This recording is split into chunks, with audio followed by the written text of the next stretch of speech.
and we're grateful you've chosen to spend your time with us tonight. So my name is Nicole Solis, and I'm the Archivist Supervisor at the Lambton County Archives located in Wyoming, Ontario. I'll be your moderator for tonight's Heritage Hour titled Tinkering with Toys of Yesteryear. Shortly, we will have the opportunity to see a selection of toys in the Heritage Sarnia Lambton's network collections and learn the fascinating stories behind them. This is sure to be an uplifting and nostalgic event by exploring toys that were popular over the years in Lambton County, including toy trucks, trinkets, and even a magic book. With me are 6 representatives from the Heritage Sarnia Lambton Museum Network for our concluding Heritage Hour of 2023. If you are interested in viewing some of our previous discussions, you can access them online at www.heritagelambton.ca or on the Lambton County Archives YouTube channel. We are also recording tonight's presentation, so if you want to watch it again or share it with your friends and family, it will be online, and we will send an e-blast with the link to everyone registered to this event when the video is available. If you have any question during the presentation, please use the Q&A button at the bottom of your screen to type, or you can type it into the chat. I'll read out the questions after all of our panelists have shared their presentations, and you can also use the chat box to make comments and talk with other attendees. Just be sure that you're sending your message to all attendees if you want everybody to see it. So for those of you that have joined us, I see there's more people still coming in. If you want to share where you're coming from today, that would be great in the chat. And while you're doing that, I will be introducing each presenter as we go, and we will finish up our evening with some updates from our community museums as well as a Q&A. So David McLean is our first presenter representing the Forest Museum. David is a retired high school teacher who taught 31 years and is currently a volunteer with Forest Museum and Plimpton, Wyoming Museum. He holds an honors BA in history from Huron College and a Bachelor of Education from Althouse Teachers College. Thank you for joining us tonight, David. Thank you. Let's get started here. Okay, so screen's on there for you. All right. So good evening to everyone, and what a fun topic we've got tonight, very timely with Christmas coming up here. So tonight I'm going to share with you several toys from our collection. The first can be seen actually on this image. I'm just going to click on to the next one there. We used for our 2023 fundraising calendar. This is from our December page. And the toy is the tall one with the flag atop that you see over on the left side. This toy is called, and please pardon my French, La Boule Mystérieuse. It dates to 1906 and was manufactured in Paris, France by the Fernand Martin toy makers. Fernand Martin was a toy manufacturer who was renowned for producing mechanical toys in the late 19th and early 20th centuries. Martin's toys were innovative for their time, featuring intricate mechanisms that brought them to life with movement. La Boule Mystérieuse was inspired by a popular Barnum and Bailey circus act performed between 1895 and 1903 by Léon Laroche, an Austrian daredevil acrobat. And here's a poster on the left advertising his act, in which he mysteriously was transported inside a large metal ball from the base of the structure in a spiral ascent to the top, supposedly defying the laws of gravity. Now, I'd like to demonstrate our toy based upon the sack, but I'm afraid of damaging it. So here I've got this little video. You can see the ball going up to the top, gradually making its way up there. And then mysteriously and magically, it pops open, and there was Mr. Laroche popping out at the top of the toy. There he is there. Okay, so see if I can get back on the slideshow. Oops, I just went right out, did I? Let me just get it back up here. Okay, I got to get back in and share this again somehow. Share screen. Okay, sorry about that, folks. Here we go. And from current slide. Is that showing? I'm not sure. There, oops, there we go. Okay. Technology, right? So this is our version of the toy here, and I have tried. It does work a little bit, but I didn't try and make it go all the way to the top on its own there. So here he is, and on the right hand side, you can see the bottom of the base there. You can see some of the mechanism, the gears, the spring that's used to power it. So the next toy I'd like to share is this child's bicycle, manufactured by CCM. And CCM, in case you don't know what it stands for Canada Cycle and Motor Company originally. So today the CCM brand is associated with a wide range of sports gear, but the company was actually founded in 1899 in Weston, Ontario by a group of Canadian bicycle manufacturers, including a company best known for making farm machinery. That was the Massey Harris Company. In the late 1800s was the age of the bicycle craze. In the pre-automobile era, bicycles became a hugely popular and inexpensive form of transportation. And these are the McLaren sisters just outside town here on what is now Douglas Line on their farm, the family farm. So CCM's goal was to counter the plans of the American Bicycle Company to take control of the Canadian market. CCM succeeded to a degree, and it's estimated to have been responsible at one point for the manufacture of 85% of Canadian bikes. So our particular bicycle is called the CCM Cyclet, which was first sold in 1926, and it appears to have been largely a copy of the American Velo King, as it was known, introduced about 6 years earlier. So I'm not certain how old our bike is, so it could be getting close to 100 years old, at least probably 90 years old anyway. And I did a close-up of the nameplate on the front, so two different images over here, but you can see on the left there especially, you can see not only CCM, but Weston, Ontario there as well. Okay. Now, before I show our my next set of toys here, I'm just going to share this photo with you. It's of Edna Powell, who was one of the founders of our museum back in 1963, and also a longtime curator. Edna amassed a very large doll collection for the museum, and so this is a much treasured photo of hers, Edna with her dolls. And now I'm going to show you one of Edna's favorite dolls. Coming up here. There she is. And there's a sister of hers, and another sister of hers, and another sister, and another sister. Does anybody know who these gals are? If anybody's putting in the chat box here or what? These are the Dion girls. These are dolls are of the Dion sisters. And here are the names, and these were written by Edna Powell on little cards that we've kept. So left, right, Cecile, Annette, Emily, Marie, and Yvonne, okay, the Dion sisters. So I don't know how many of you know about the Dions out there. It's a fairly well-known story in Canadian history, but it happened a long time ago, right? But they were born up near Callander, Ontario, to a poor French Canadian couple by the name of Oliva and Elzire Dion. And they were the first known quintuplets to survive infancy. Okay. So I don't have a manufacturing date on these dolls. I think they are fairly old. I'm not sure if they do date from the 1930s. There might have been later reproductions. So I'm not going to dive into the whole story on the Dions. Here are the girls a little while after their birth, I guess. And they are a bit older with their parents. But these gals became huge media sensations all around the world and were advertised in various products, and even there were Hollywood movies made about them.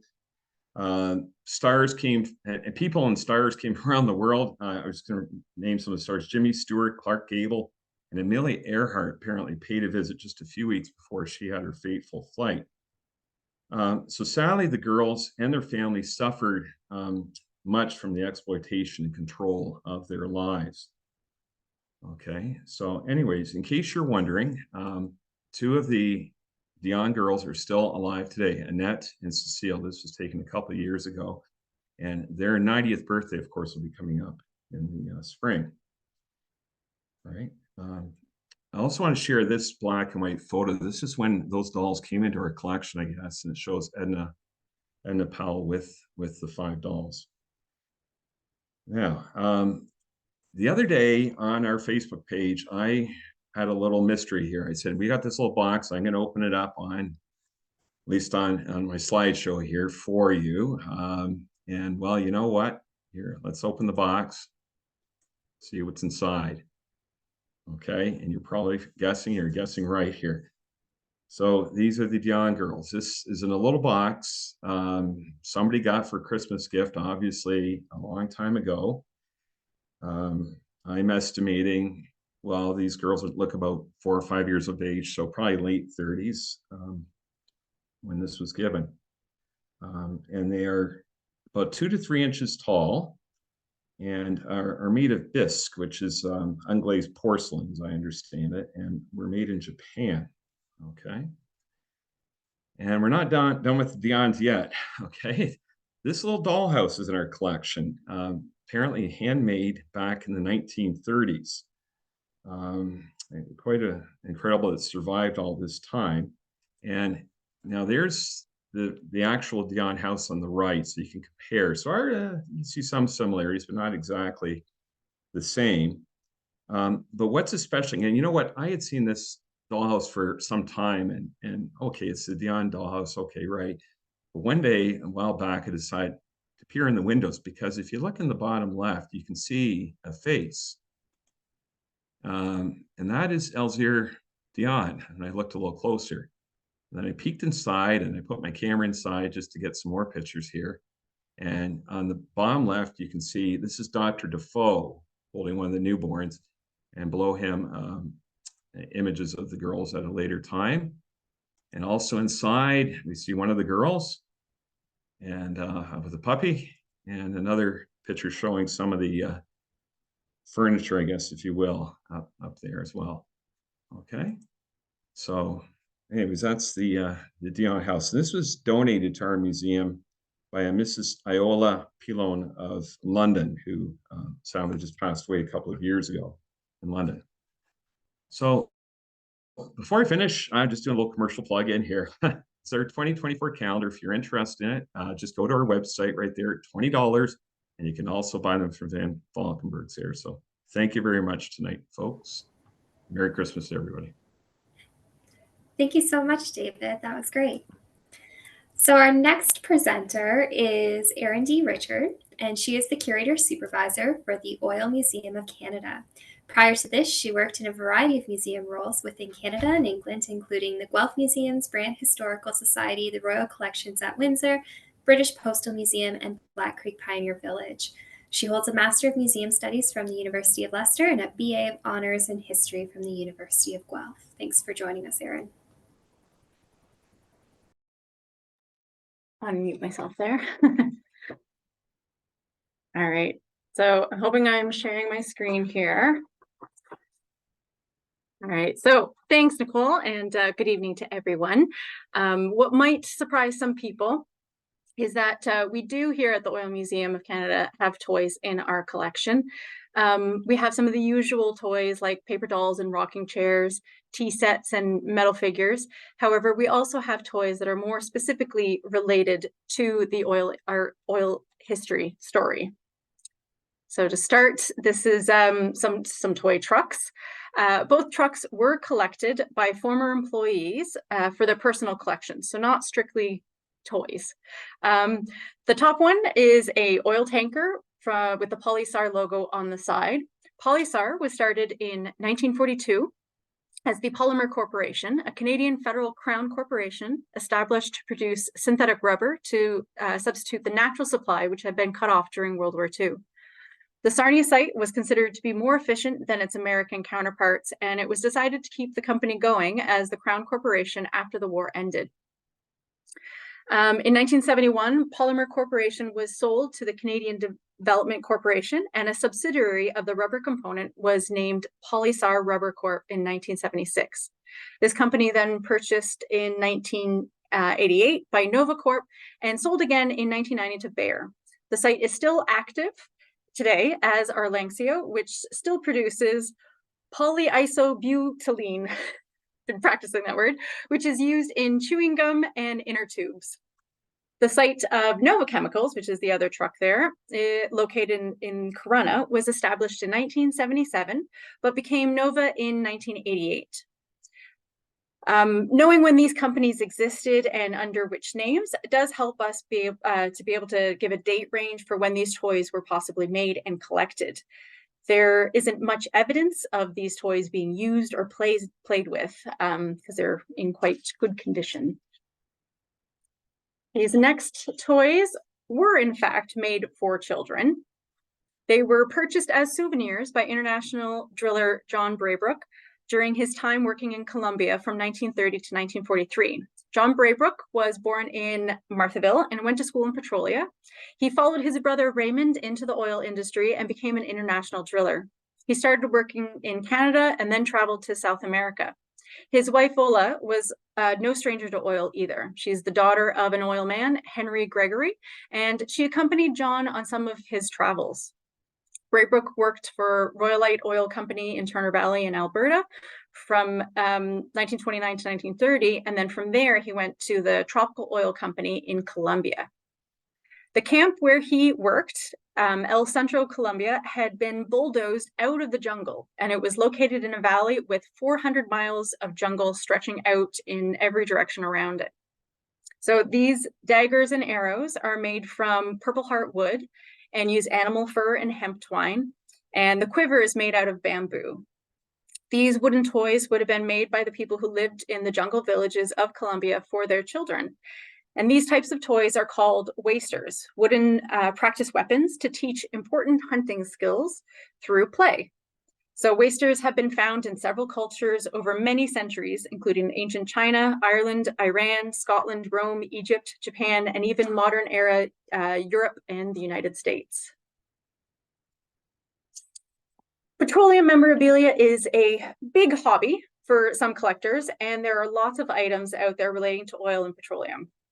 We are lucky enough to have acquired some of these items through a large donation that was done to the museum several years ago. Part of that memorabilia donation were these piggy banks, these still banks, in the shape of oil cans and even a mini gas pump.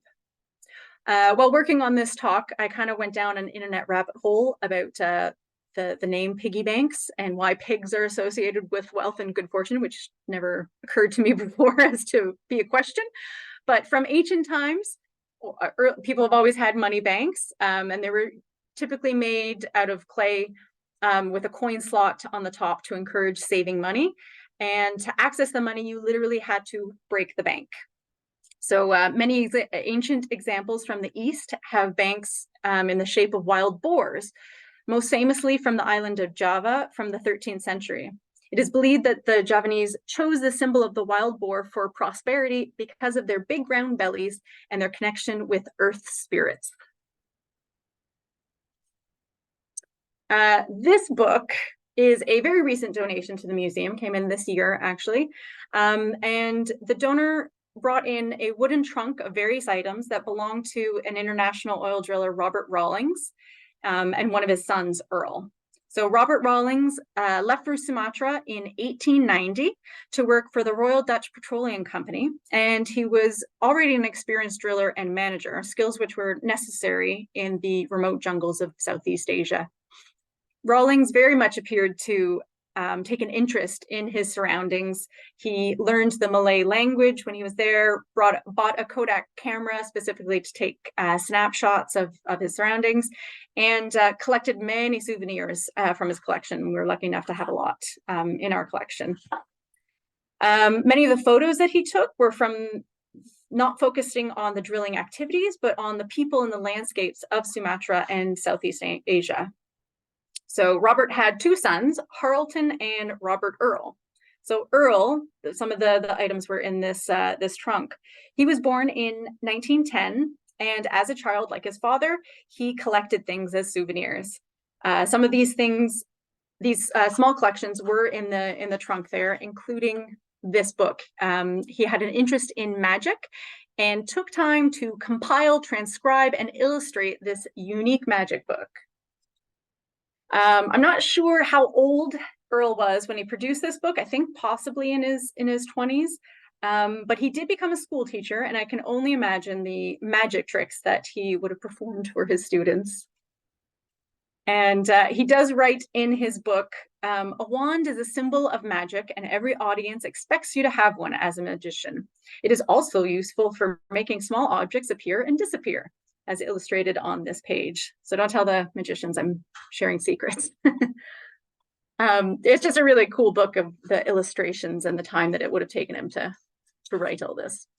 So these are my last objects. And just like children, you're not supposed to have favorite artifacts, but I do adore these plushies. Again, not strictly made as toys, but they do firmly rest in the toy realm. They are Union Gas Genie plushies, and I couldn't help myself. I've pulled them out from our collection to show them here today. So they are Union Gas plushies. They, I was wanting to know if anyone remembers these that's watching today, or if they had one as a kid. They were wildly popular, and they were an advertising campaign that lasted 20 years. It started out as a black and white genie graphic that was first designed in the 1950s by Gene Hazelton, who had some connections with Disney animation. And it was commissioned by the American Gas Association. The simple graphic that was designed, the black and white one, was used for 5 years. Wasn't all that popular. But in 1960, Union Gas decided to use this genie logo and to produce these dolls. And they're made by the Montreal toy company Gantz Toys. And they were part of a marketing campaign with the Ontario Home Builders Association, given out to appliance dealers and home buyers. So appliances that were using natural gas, or the homes that were using natural gas in the homes, you would be given one of these genies as a promotional material. Even the homes that had the natural gas in it, they put a decal by the doorbell. This is a genie home. Apparently, there were only 5,000 plushies that were ever made. The campaign lasted until 1975, and very few, I'm told, Union Gas employees were recipients of the plushies. The girl genie, so this lady here, was less popular of the two, even though her bottom opens up, it zips open, and you can store your pajamas or nightly treasures inside. So many people in this area do, as adults, do remember having one of these plushies as a kid. And even a coworker here remembers some of her friends having them and being very envious and wanted one herself. And that's the end. Whoops, went the wrong way. Thank you. Thanks, Sarah. And that is such a variety of interesting toys in the collection there. So next up is Professor Greg Stott. So Greg is currently Associate Professor at University College of the North in Thompson, Manitoba. Greg grew up in Arkona and completed his undergraduate and master's degrees in history at the University of Western Ontario and his PhD in history at McMaster. He has published works in various scholarly journals and also published local histories and family histories. Greg, thanks for joining us tonight. It says I'm unable to share my screen. Host is disabled, participant sharing. Oh. Well, let's fix that right now. You should be good to go. Okay. All right. Thank you. It's been that kind of evening already.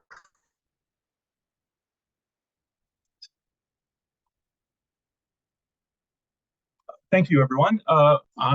I'm not going to be dealing exclusively with toys, and these are actually things that aren't in a museum collection. They're in private collections connected to Arkona, and they refer to, but all belong to members of the Dunham family. The earlier objects lived in the house pictured at the top there, the Dunham family home north of Arkona, and some of the objects are associated with the Dunham family home to the south of the village, which is pictured in the lower photograph. So I'm looking at objects, roughly speaking, from 1880 through to about 1916. The first person I want to speak about is Walter Dunham, who's pictured there, and there is his calling card, which was a very popular object starting in the early 1880s. People would get them printed out and distribute them. And I think he seems to have probably exchanged these with school chums and so on. He had in his possession a gum box, which was a gift from Eddie McDonald, and the McDonald family ran what is now the Old Country Store in Arkona on the main. It's at the northwest corner of the main intersection. And the McDonald brothers apparently, although Eddie McDonald was younger than Walter Dunham, the story goes that they exchanged this. I have no idea what Walter exchanged the gum box for, but Eddie McDonald scratched his name on the front of this wooden gum box. And in this box, Walter kept his various treasures. His slate pencils. There are a couple of tops, odds and ends that you might find a boy of the late 1870s or early 1880s sort of keeping. And unfortunately, as you can tell by his dates, he died before his 15th birthday, probably from an infected mastoid close to the ear. And unfortunately, sadly, he died at the age of 14. And upon his death, his parents continued to treasure the box. And I'm grateful to my parents for sending me these photographs of these images, or this box. And so it's from the Silvertop Chewing Gum Company. And it says it's manufactured in Victoria, Ontario. If you look for Victoria, Ontario on a map from any period, it does not exist. There is Victoria County, but essentially, I believe this is an American chewing gum company. I think that they decided to market in Canada, and to appeal to patriotic Canadians, they decided to call it Victoria, Ontario, because this would, of course, appeal to loyal subjects of Her Majesty. So the fact is that after Walter died, some of the objects have been removed. He kept little booklets, sort of, I guess I would call them youthful chapbooks of morality tales. The one that sticks out in my mind is about a little girl who is punished at school and comes home and tells her little dog, Jocko, that she had been strapped for not being diligent. And apparently that was a serious crime in the 1880s and so forth. So it's sort of a sad thing. And as you can see, understandably, after his death, his sorrowing mother, packed away some of his things. As I said, some of the objects don't appear in this photograph, including, very poignantly, his coffin plate. A coffin plate would have been affixed to the top of the casket, but it would be removed before the casket was buried. So you can see it gives Walter Dunham, died January the 24th, 1882, aged 14 years. And so also his photograph, various collectible cards, including a Christmas card, which he may have actually got at the 1881 Christmas tree at Arkona Methodist Church, which was advertised. There's bits of ribbon, bits of other things, and so on that he seems to have kept, and a package of various kinds of cards and that kind of thing. So it's a poignant reminder. It doesn't, I don't know whether he ever got the silver top, or whether Eddie McDonald kept the silver top. That particular silver top is no longer in the gum box, but this was passed down through the generations and remains a sort of poignant testament to this youth. Unfortunately, had a very short life. Oops, not too far. The other object is not, again, really strictly speaking, a toy, but it belonged to Walter's younger brother, and this is two of his younger brothers here. Walter was the second of 11 children, and here are two of his younger brothers. On the right stands Colonel, and that was his name, not a rank. He was born in 1875, and for Christmas, and we think it was around 1882, so roughly when this photograph was taken, with he and his younger brother Ethelbert, who decided to go by Bert. He didn't appear to like Ethelbert, but their grandmother, unfortunately, it doesn't appear very well, but you can, on relief here, on this purple mug, you can find monkeys, and they look, if anyone's remember or familiar with the barrel of monkeys, I think that's still a toy that's around. These are monkeys in relief around the cup. So their paternal grandmother, Anna Maria Briggs Dunham, gave each of her two grandsons, an identical purple monkey cup, and in it she stuffed a silk handkerchief. And this apparently was their gift, and both kept them. And it is my understanding that although Ethelbert moved to Saskatchewan, I believe his family in Saskatchewan still has the corresponding mug related. So this was a Christmas gift that they obviously treasured. I don't know. I doubt they played with these per se, but this is something that these two men treasured well into their lives, and then passed the story along to their descendants. The final object is pictured here, and this is another generation down. For scale, it's roughly about 30 centimeters long, this horse and cart. And I'm going to have to say this is a story that this belonged to my maternal grandfather, who is pictured here in about 1916, along with his two elder sisters. My grandfather delighted in telling the story about how he was about 4 years old, so it would have been the Christmas of 1916. And he said, as all young Arkona youth did, they would come in just before Christmas and they would stare at the Christmas display windows at Fuller Brothers store on one corner, and then would walk across the street to Brown Brothers store and look at the Christmas display windows there in awe. And he said his eyes were immediately taken to this delightful horse and cart, and his parents had some difficulty in pulling him away. They entered the store, and I'm afraid I don't know whether it was Fuller Brothers or Brown Brothers. I suspect it was Brown Brothers, but they pulled him in. They did their weekly shopping, and so when they were heading back out into the snow, he eagerly ran back to the window, and his heart fell because the horse and cart were no longer there. So he was deeply dismayed. But to his incredible surprise and shock, on Christmas morning, what should be waiting for him at his place at the dining room table but the horse and cart? And he suspected he had just missed Santa Claus, who must have been visiting Brown Brothers store in Arkona the very evening he was there with his parents. And so this is a treasured toy that, again, was passed down and remains within the family. So essentially that, so they're not all toys exactly, but they're objects of youth and things that obviously were treasured and passed down. Some, particularly the gum box, has a fairly poignant kind of story. And so that is essentially where I will end my presentation. Thank you so much, Greg. That was very heartwarming, that last story. So next is Kaylin Shepley, the curator at Sombra Museum. She has been in that position since 2017. Her educational background is in languages and history, and she is currently completing a program in museum studies. Last year, Kaylin co-authored her first children's book based on experiences at Sombra Museum. Thank you for joining us tonight, Kaylin. Thank you for having me. I'll just share my screen here.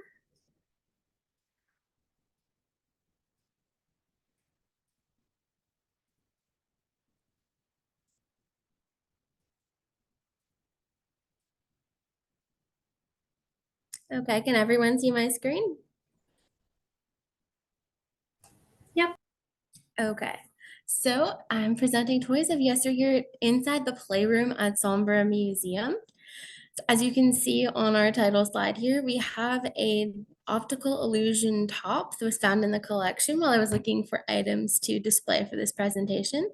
It's a simple tin top that can be very mesmerizing if you stare at it long enough. So the first object I'm going to discuss tonight is the Timeless Toys display at Sombra Museum. So when trying to figure out what to present on, I went to this exhibit first. We have items such as the musical duck at the top. We have a card game. Card game's a bowling-like game called Skittles, the typical tin soldiers and tinker toys, the teddy bear and church doll, and of course books and an abacus. Well, I decided first of all that I might visit the storage area and pull out this. So if you watch the video here, it's sped up a little, is of me playing this wonderfully delightful wooden curling board game. So it was actually manufactured by Stevens from Port Lambton, Ontario. So in 1950, or around 1950, the Gordon Fox Products Company was manufacturing padlocks of various types, and the business closed, and the Port Lambton Wood Products Company opened shop in the same building. So they began making wooden articles such as toys, drawer handles, and most famously axe handles. But until the building burned down in 1954. So this wooden game was built sometime between 1950 and 1954. And it is actually a good representation of curling. It includes the hog line, the back, and a lovely house. And the curling rocks or stones are actually made of wood. The whole thing is handmade and put together with wood. I'll stop the video here if I can, so it doesn't make people dizzy. So the history of curling in Canada is actually quite fascinating as well. You can't talk about the toy without the sport that inspired it. So in the 1750s, Scottish immigrants brought the sport to Canada. The newcomers brought this with their cultural background. They needed something to do in the winter, and they thought curling might pass the cold, dreary days. Interestingly, the first curling club in Canada was the Montreal Curling Club, founded in 1807, and they actually played on the frozen St. Lawrence River.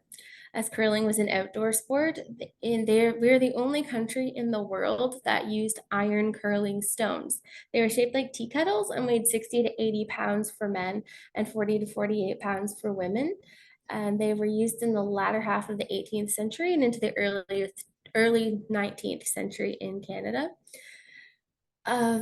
Canadians today dominate the curling landscape. About 90% of curlers, so like at the professional level, are actually Canadian or hailed or trained in Canada. Curling stones are currently manufactured in Scotland by granite that's been mined in the Treffer Mountains of Wales. The game of Sorry, my screen I just lost my slide info screen. Okay, I'm back here. Okay, so the game of curling was originally an outdoor sport. It moved indoors and went from having regular hockey-like ice to pebbled ice in the early 20th century, according to my research. And it became so popular that the tabletop versions of the game were invented. And today in 2012, most recently, in the country of Sweden, the tabletop curling game has won the Toy of the Year for Swedish toy makers. So on to our next toy. We have the Lanterna Magica, or the Magic Lantern. So the Magic Lantern was invented likely in the early 1600s, probably by Christian Huygens, a Dutch scientist. It was the earliest form of slide projector and has a long and fascinating history. The first magic lanterns were illuminated by candles, but as technology evolved, they were lit by increasingly powerful means. So on the screen here, you can see the magic lantern from the Sombra Museum. Due to its platform, I have it sitting sideways, but on the first photo here on the upper left, you can see the inside. So it's been turned where the square platform is. I've turned it sideways and taken a photo. So here you can see the wick that would have been used, as this is an oil-powered magic lantern. So this here canister would have been filled with kerosene and to fuel the oil lamp. This here is a photo of the lens where that would project the image onto the wall. And then this, you could look here through that as well with your eye, similar to a microscope. And the slide would actually go through about right here. So continuing on, the name Magic Lantern comes from the experience of the early audiences who saw devils and angels mysteriously appearing on the wall as if by magic. Even in the earliest period, performances contained images that moved, created with moving pieces of glass. So in Sombra Museum's collection, we do have 3 to 4 magic lantern slides, but they are currently very fragile, so I was unable to get them out and photograph them. But it's similar to a film strip or a comic strip with a border, and it will show 3 or 4 images, I believe, such as this, so that you see the story here of the couple on the wagon, and they seem to have lost a wheel, and then they're pushing their cart. So you would pull that through the magic lantern, and it would project on the wall and actually move like an early form of moving picture. And here's a close-up. These slides would be put in upside down and then reflected through a mirror and projected onto the wall. So by the 18th century, the lantern was a common form of entertainment and education in Europe, and the earliest known lanthorn show, as it was known in the US, spelled lant horn, as in a rhino horn, was in Salem, Massachusetts, eerily enough, since they have a connection with witchcraft, on December 3rd, 1743, for the entertainment of the curious. But the source of light for lanterns in this period, usually oil lamps, was still weak, and as a consequence, the audiences were very small, since it was not an overly impressive show. But in the mid-19th century, 2 new forms of illumination were developed, which led to an explosion of lantern use. Limelight was created by heating a piece of limestone and burning gas until it became incandescent. It was dangerous, but produced a light that was strong enough to project an image before thousands of people, leading to large shows by professional showmen. Kerosene lamps were not nearly as bright, but they were so safe they could be used by children, leading to widespread use in churches, schools, fraternal societies, and in toy lanterns. This lantern from the Sombra Museum collection was made in 1907 and was once owned by Russell King, according to a label on the bottom, and was donated in 1961. So by the turn of the 20th century, electric illumination was introduced, which spread the lantern even further. Lanterns became ubiquitous in American and Canadian culture, and several hundred companies made their own brands, often in a bewildering array of different models. So you had triennials and biennials. So you would have 2 or 3 stacked lenses used by professional showmen. And then there were the inexpensive single lens lanterns, such as the lantern in the Sombra Museum collection, which was a favorite Christmas present.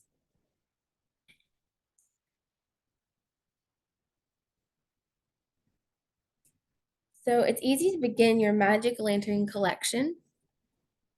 According to the Magic Lantern Society, you can create your own slides and easily find them on eBay and create your own lantern with a simple mirror and optical lens. Here I can. So here we have a photo or a drawing explaining the difference between a magic lantern and a motion picture projector, since this was the earliest form of motion picture.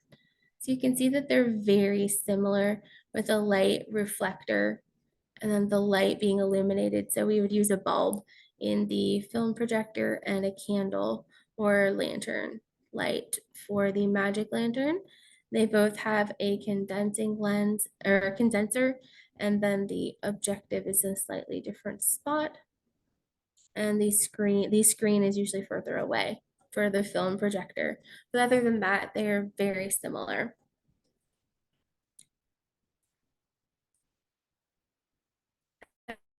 That's everything for me. It was a little short tonight. We don't have an awful lot of information on our magic lantern, but it is one of the more fun toys, as is the curling game, since it was made right here in Fort Lambton. So thanks for attending, and just a little plug, as my colleague had made, Sombra Museum also has a 2024 calendar that we are presenting on the Barns of Sombra, which is available from our website or by calling or emailing the museum. So thanks again. Thank you, Kaylin. That was super interesting. So next up, our second last presenter of the evening is going to be Dana Thorne. Dana is the curator supervisor at Lambton Heritage Museum. She has been in that position since 2018 and has been working at cultural facilities in the county of Lambton for over 10 years, first as the intern at the Oil Museum of Canada and then as the archivist at the Lambton County Archives. She completed her BA in History at the University of Alberta and her MA in Public History at Western University. Dana's passionate about telling our local stories and engaging the community in our history. Go ahead, Dana. Thank you, Nicole. It's great to be here today. So thank you for joining me in the collection storage area at Lambton Heritage Museum. And I'm looking forward to showing off some of our toys.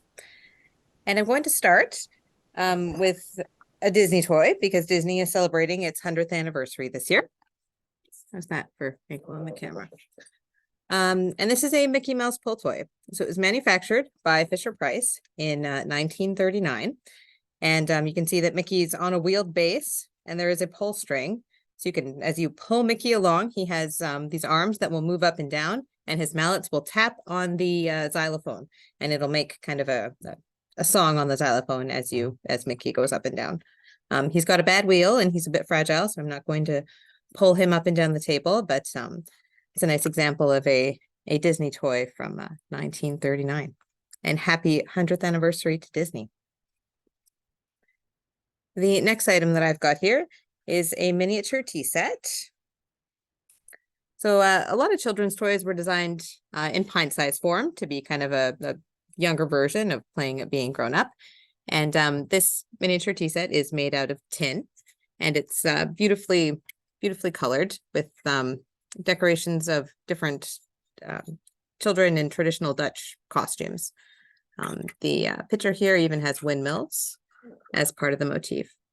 And there was a pretty large Dutch immigrant community that settled here in Lambton County at the end of the Second World War. And we have a lot of artifacts in the museum collection that came from Holland or inspired by Dutch motifs. And this little tea set is a great example. I also wanted to make sure that I highlighted a toy car because they are a big favorite and still very popular among kids. So this is a tin toy car and it's key operated. It's a pretty hot ride. It's a red 2-seater convertible. It has yellow wheels, grille on the front. It's got fins on the side and it even has a windshield with 2 passengers and they're made out of tin as well. And it was operated by a key. So I have the key here that you would use to wind up the toy car on the side. And then once you wound up the toy car and you let her rip, it would make figure 8 movements. So, pretty fun. I also wanted to highlight some playing cards. I came from a family that played cards all the time, so I would have been remiss not to show off a couple of the Victorian card sets that we have here. So this is Funny Families, which is kind of a play on the game of Go Fish. So there were 48 caricatures representing 12 different families. So each family had 4 members in it. So there was a Mr., a Mrs., a Master, and a Miss. And the surname for each of the families was based on the Mr.'s profession. So in this case, for the set, you had Mr. Hose, the fireman. And then you had Mrs. Hose, the fisherman, or the fireman's wife. And Miss Hose, the fireman's daughter. Often the children are seen doing kind of naughty or mischievous things. Here she looks like she's about to pull the alarm. And we have Master Hose, the fireman's son. And I can't tell if he was naughty and he set that dollhouse on fire and now he's putting it out, or if he's being a big hero and he came upon the fire and is desperately trying to put it out. So maybe naughty, maybe nice, I'm not sure.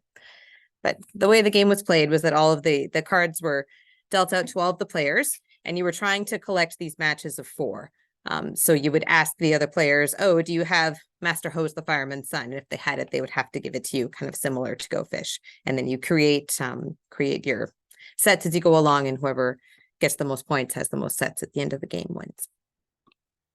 There's another example that wasn't quite as fun, but basically the same game. It was called Authors.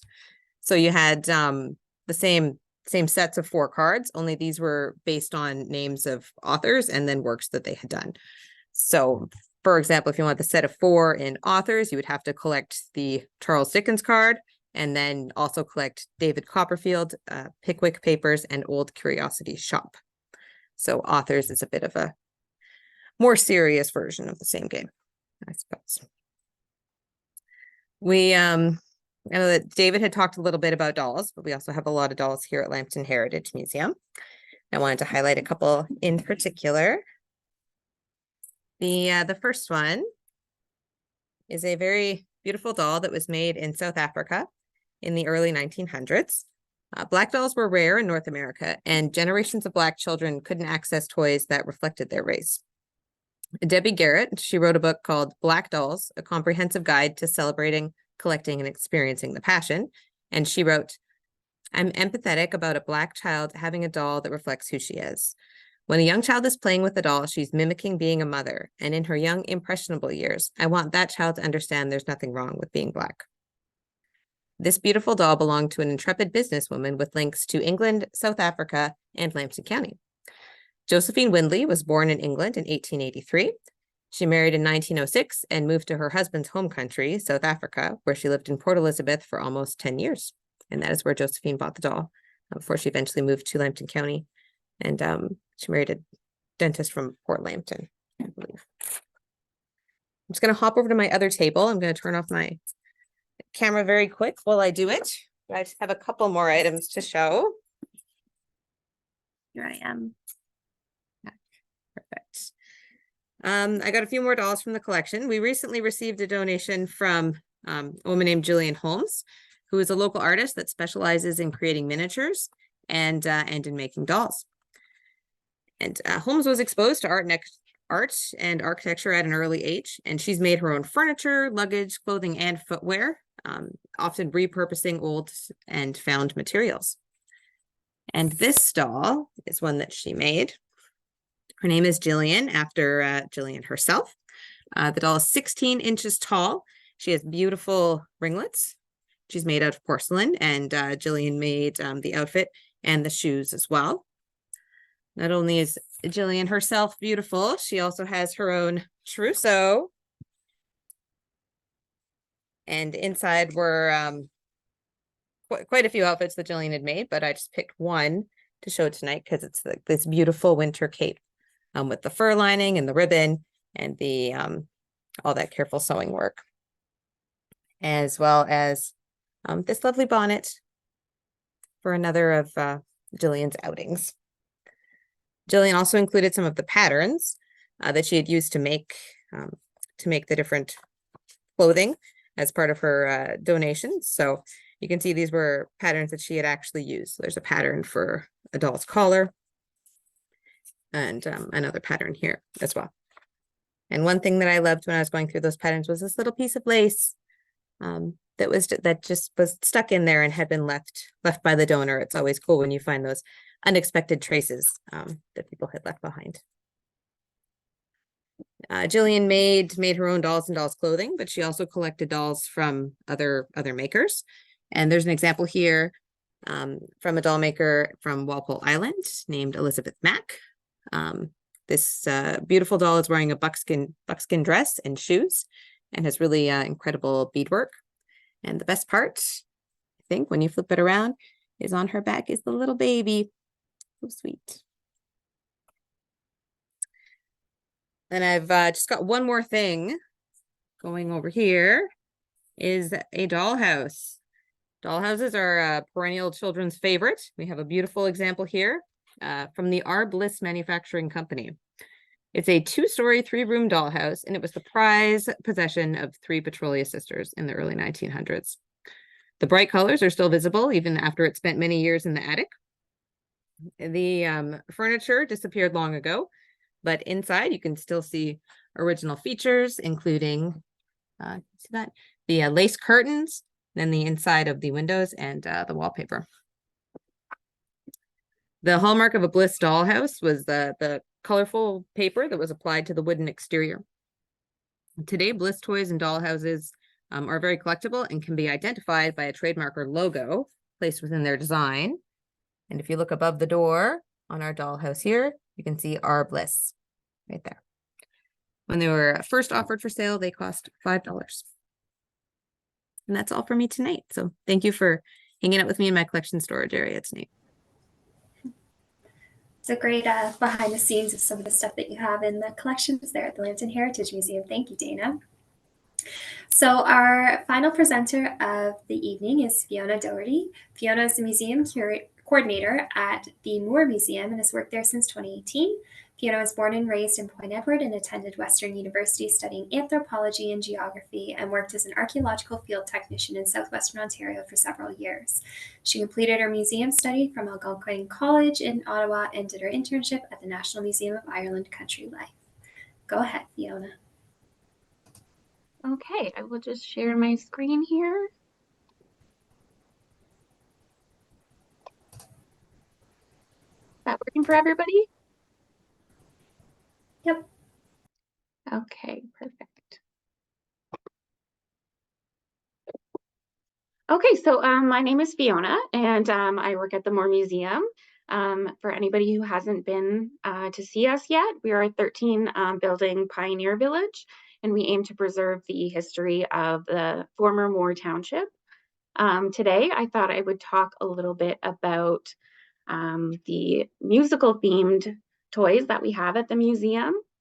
The first one that I have for you guys is a snoot flute.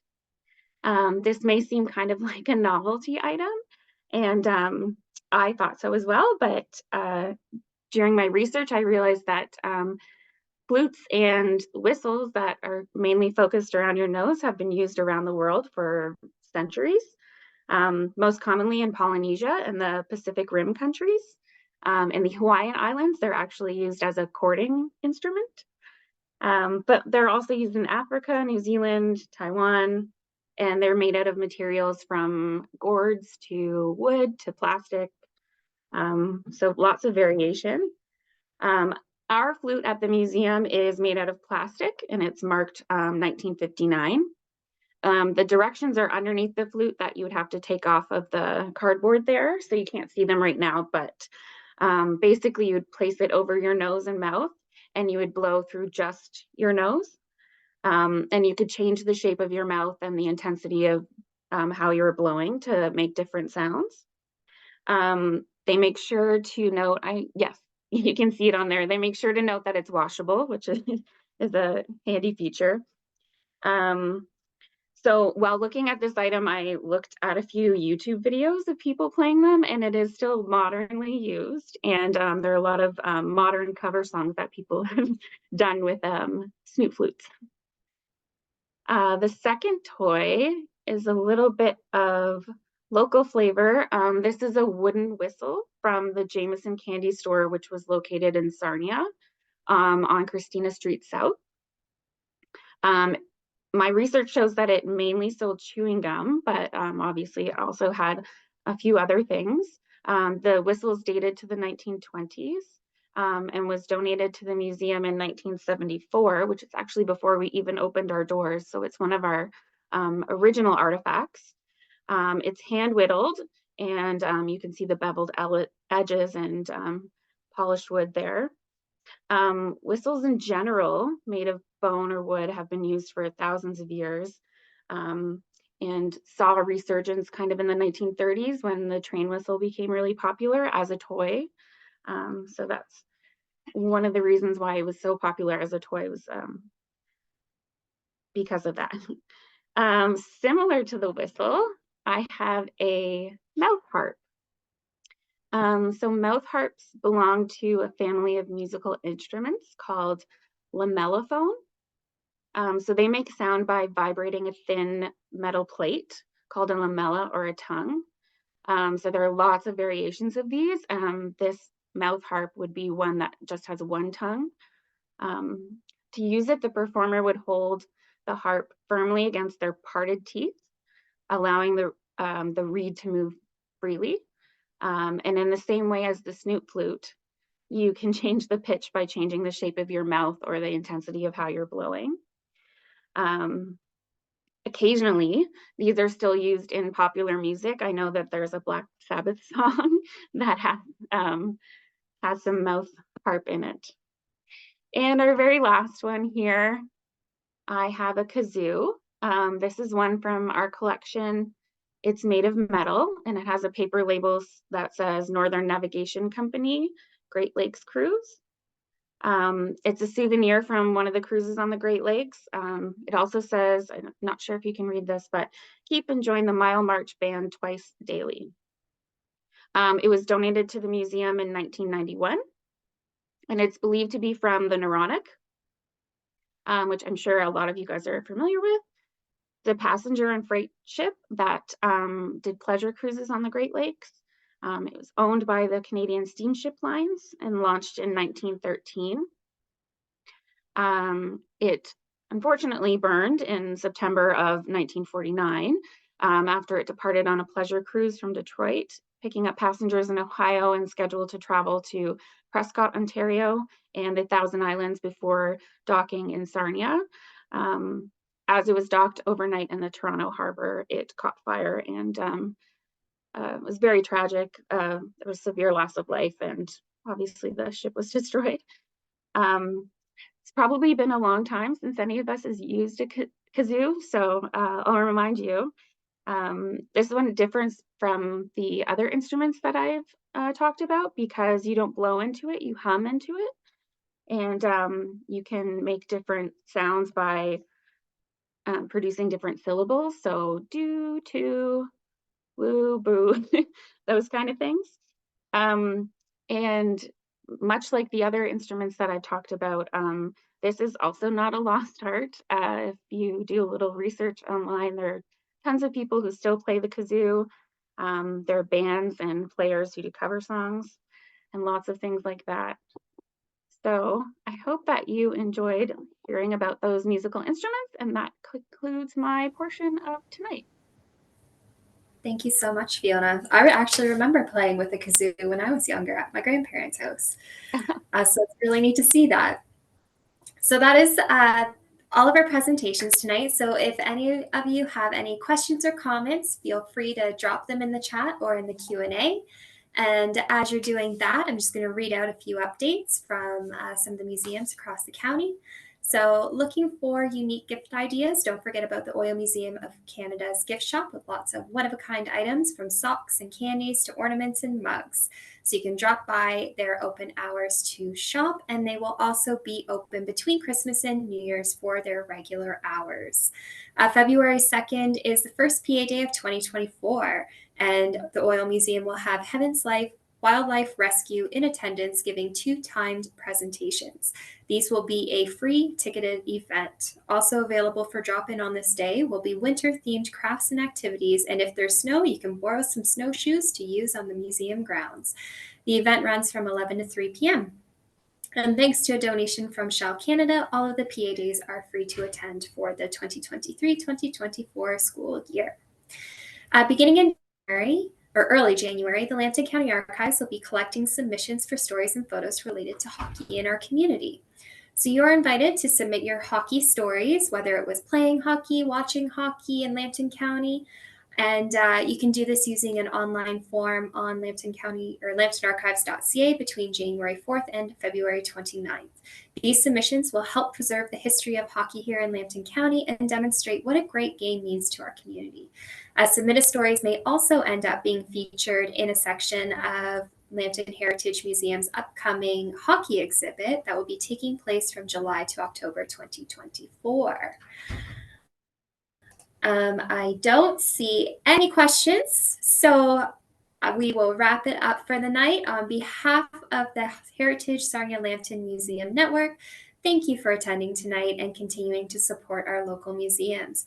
Your support is critical in allowing us to continue preserving and sharing our local history and stories of our community.